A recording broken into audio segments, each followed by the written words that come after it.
প্রিয় ছাত্র বন্ধুরা, ক্লাস 9-এর ইতিহাস পড়ছো কিন্তু বুঝতে পারছো না কোন অধ্যায় থেকে কি পড়বে, কোন প্রশ্নগুলি সত্যিই গুরুত্বপূর্ণ। তাহলে আজকের এই ভিডিওটা তোমার জন্য গেম চেঞ্জার হতে চলেছে। আজ আমরা শুরু করছি ক্লাস 9 ইতিহাসের প্রথম অধ্যায় থেকে। প্রথমে খুব পরিষ্কারভাবে জেনে নেব পুরো সিলেবাস, কোন কোন অধ্যায় আছে, পরীক্ষায় কিভাবে প্রশ্ন আসে, কত নম্বরের প্রশ্ন বেশি গুরুত্বপূর্ণ।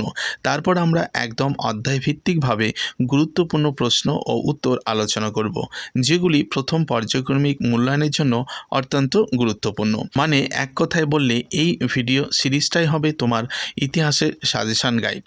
আমি শুধু প্রশ্ন বলবো না, প্রতিটা উত্তর লেখার সঠিক ধরনও বুঝিয়ে দিব, যাতে পরীক্ষায় পুরো নম্বর তোলার মতো করে লিখতে পারো। তাই খাতা কলম নিয়ে বসে পড়ো, আজ থেকে শুরু হোক তোমার ইতিহাসের নতুন লড়াই। ক্লাস 9 সেরা পরীক্ষা প্রস্তুতি ইতিহাসের প্রথম অধ্যায় থেকে আমরা শুরু করছি।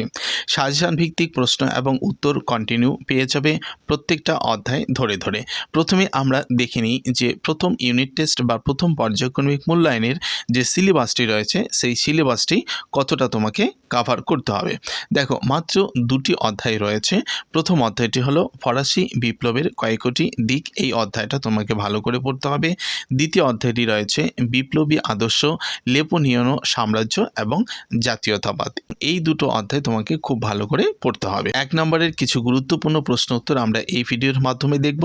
তারপরে ধীরে ধীরে যত এগোবে তত আমরা শর্ট প্রশ্ন, বড় প্রশ্ন উভয় নিয়ে আলোচনা করব, প্রশ্ন এবং উত্তর সহকারে।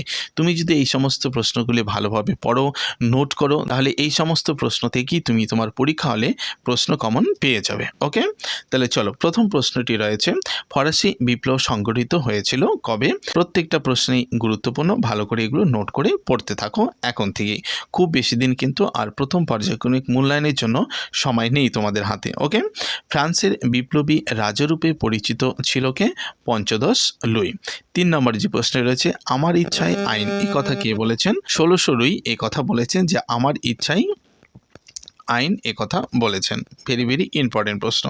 4 নম্বর প্রশ্ন রয়েছে, আর্থিক অসঙ্গতির জন্য ফ্রান্সকে ভ্রান্ত অর্থনীতির জাদুঘর বলেছেন। কথা কে বলেছেন? অ্যাডাম স্মিথ এই কথাটি বলেছেন। পরে আমরা দেখব 5 নম্বরের যে প্রশ্নটি রয়েছে, খুবই গুরুত্বপূর্ণ।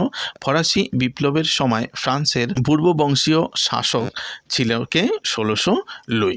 6 নম্বর প্রশ্নে দেখব, আমার পরই মহাপ্রলয় আসছে, কথা বলেছেন কে? কথা বলেছেন 16 লুই কথাটি বলেছেন। খুবই বিখ্যাত একটি কথা। ক্ষমতার স্বতন্ত্রীকরণ নীতির প্রবক্তাকে? মন্তেস্কো হলো ক্ষমতার স্বতন্ত্রীকরণ নীতির প্রবক্তা। প্রশ্ন নাম্বার দেখব 8 নম্বর প্রশ্নটি কি বলছে? 8 নম্বর প্রশ্নটি বলছে, দি স্পিরিট অফ লজ গ্রন্থের লেখক? গ্রন্থের লেখক হলো মন্তেস্কো। কাদিদ গ্রন্থটি রচনা করেন কে? ভলতেয়ার কাদিদ গ্রন্থটি রচনা করেন। রুশোর সর্বাপেক্ষা বিখ্যাত গ্রন্থটির নাম কি? সামাজিক চুক্তি হলো রুশোর সর্বাপেক্ষা বিখ্যাত গ্রন্থ। 12 নম্বর প্রশ্ন রয়েছে, জনগণের সার্বভৌমত্ব তত্ত্বের প্রবক্তাকে? প্রবক্তা হলো রুশো। পরবর্তী প্রশ্ন নম্বর 13 নম্বর প্রশ্নটি কি বলছে? বলছে যে আমি রাষ্ট্র, কথা কে বলেছেন?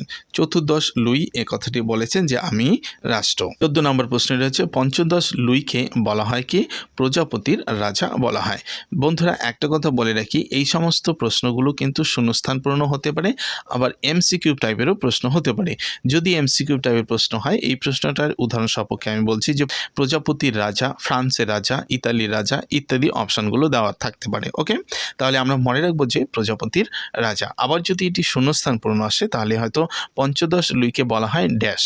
ওকে, এভাবে আসতে পারে। সুতরাং আমরা এমনভাবে প্রশ্ন উত্তরগুলো পড়ছি যেটা পড়লে আমাকে শূন্যস্থান পূরণ এবং এমসিকিউ টাইপ এবং এক কথায় উত্তর, 3 ধরনের প্রশ্নের উত্তর কিন্তু কভার হয়ে যাচ্ছে। ওকে, এগুলো ভালো করে পড়ে নেবে। এই সমস্ত প্রশ্নগুলি পড়লে শূন্যস্থান পূরণের জন্য আলাদা করে প্রশ্ন পড়তে হবে না, এমসিকিউ টাইপের যে প্রশ্নগুলো হয় তার জন্য আলাদা করে প্রশ্ন পড়তে হবে না। ওকে, কথাটা বুঝতে পেরেছ? চলো, পরে আমরা দেখব 15 প্রশ্নটি কি রয়েছে। টেনিস কোর্টের শপথ গৃহীত হয়েছিল কবে? 1789 খ্রিস্টাব্দে 20 জুন। 1789 20 জুন, কথাটি ভালো করে মনে রাখবে। পরবর্তী প্রশ্ন আমরা দেখব প্রশ্ন নম্বর 16 নম্বর প্রশ্নটি কি বলছে? বাস্তিল দুর্গের পতন হয়েছিল কবে? 1789 খ্রিস্টাব্দে 14 জুলাই। ঠিক আছে, আগেরটা কিন্তু 20 জুন, এটা 14 জুলাই, গুলিয়ে ফেলবে না। তারপরে দেখব 1789 খ্রিস্টাব্দে 9 জুলাই জাতীয় সভা কিসের পরিণত হয়েছিল? সংবিধান সভায় পরিণত হয়েছিল। 18 নম্বর প্রশ্নে দেখব ইউরোপের প্রথম লিখিত সংবিধান হলো কি? ফ্রান্সের সংবিধান হলো ইউরোপের প্রথম লিখিত সংবিধান। পরবর্তী দেখব 19 নম্বর প্রশ্নে কি বলছে? ফরাসি সমাজের লবণ কর কি নামে পরিচিত ছিল? গ্যাবেল নামে পরিচিত ছিল। 20 নম্বর প্রশ্নে দেখব ফরাসি বিপ্লবের জনক ছিলেন কে? ফরাসি বিপ্লবের জনক হলো রুশো। ওতে আমরা দেখব প্রশ্ন নম্বর 21 নম্বর প্রশ্নটি কি বলছে? কোন শ্রেণীকে ফরাসি বিপ্লবের অগ্রদূত বলা হয়? বুর্জোয়া শ্রেণীকে ফরাসি বিপ্লবের অগ্রদূত বলা হচ্ছে।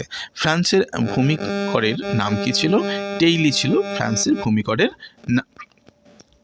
নাম। দ্য ওয়েলথ অফ নেশন গ্রন্থের লেখককে অ্যাডাম স্মিথ। এই 23টি প্রশ্ন আমরা প্রথম ক্লাসের মধ্য দিয়ে দেখে নিলাম। এর পরবর্তী ক্লাসের মধ্য দিয়ে আমরা এভাবেই প্রশ্ন এবং উত্তর কন্টিনিউ করব, যাতে আমরা অল্প কয়েকদিনের মধ্যেই সিলেবাসটি শেষ করতে পারি।